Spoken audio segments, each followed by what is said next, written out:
اعوذ باللہ من الشیطان الرجیم بسم اللہ الرحمن الرحیم۔ نبی کریم صلی اللہ علیہ وآلہ وسلم کے صاحبزادے سیدنا ابراہیم رضی اللہ تعالی عنہ کی وفات کے موقع پر سورج گرہن لگا تو عرب کے جہلاء میں یہ تصور عام تھا کہ جس دن کسی برے آدمی کی پیدائش یا اچھے آدمی کا اس دنیا سے جانا ہوتا ہے اس دن سورج گرہن لگتا ہے۔ نبی کریم صلی اللہ علیہ وآلہ وسلم ان باطل عقیدہ کو ختم کرنے کے لیے اس دنیا پر تشریف لائے۔ آپ صلی اللہ علیہ وآلہ وسلم نے فرمایا، سورج اور چاند اللہ تعالیٰ کی نشانیوں میں سے ایک ہے اور ان کا کسی کے پیدا ہونے یا اس دنیا سے جانے کے ساتھ کوئی تعلق نہیں ہوتا۔ ہم مسلمانوں میں بھی سورج گرہن اور چاند گرہن کے حوالے سے بہت سے تہمات پائے جاتے ہیں جو کہ سراسر باطل ہیں، جن کا اسلامی شریعہ کے ساتھ کچھ تعلق نہیں ہے۔ لہذا ان چیزوں میں پڑھنے کی بجائے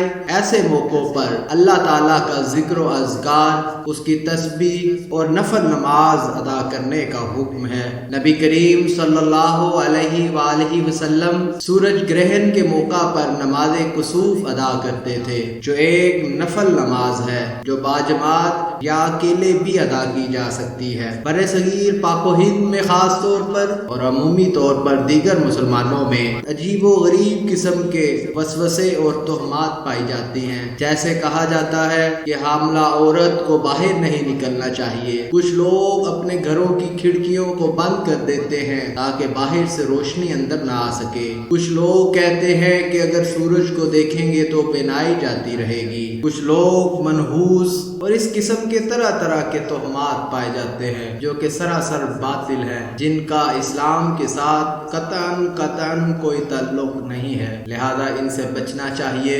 سورج اور چاند اللہ تعالیٰ کی نشانیاں ہیں اور سورج کی صفت میں روشنائی ہے، اور اگر سورج اپنی روشنائی سے محروم ہوتا ہے یہ ہمارے لیے ایک سبق ہے کہ ہم توبہ استغفار کی طرف آئیں اور اللہ کی طرف رجوع کریں، اپنے گناہوں کی معافیاں مانگیں اور یاد کریں اس دن کو جو قیامت کا دن ہوگا، جس دن چاند اور سورج بے نور ہو جائیں گے۔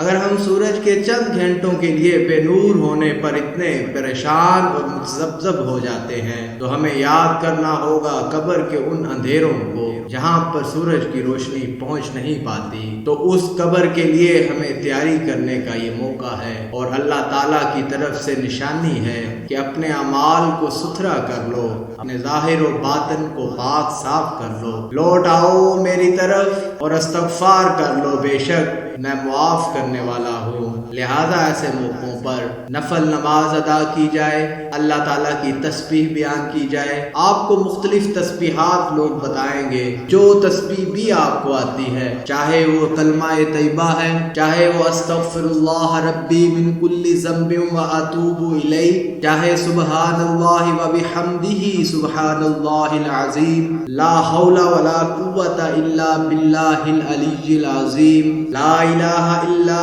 انت سبحانک انی کنت من الظالمین، نرفع درجات من نشاء وفوق كل ذی علم علیم، سبحان اللہ، الحمد للہ، اللہ اکبر، اللہ اکبر۔ لہذا ان میں سے جو بھی تسبیح آپ کو آتی ہے تو نفل نماز پڑھیں اور ان تسبیحات کو کریں اور اللہ تعالیٰ کی بارگاہ میں ہاتھ اٹھا کر رکعت قلبی کے ساتھ اور اشک بار آنکھوں کے ساتھ اپنے گناہوں کی معافی مانگیں۔ یہی ہے اللہ کی نشانیوں کو دیکھ کر کرنے کا کام جو ہمیں کرنا چاہیے۔ اللہ تعالیٰ ہمیں صراط مستقیم پر چلنے کی توفیق عطا فرمائے۔ آمین ثم آمین۔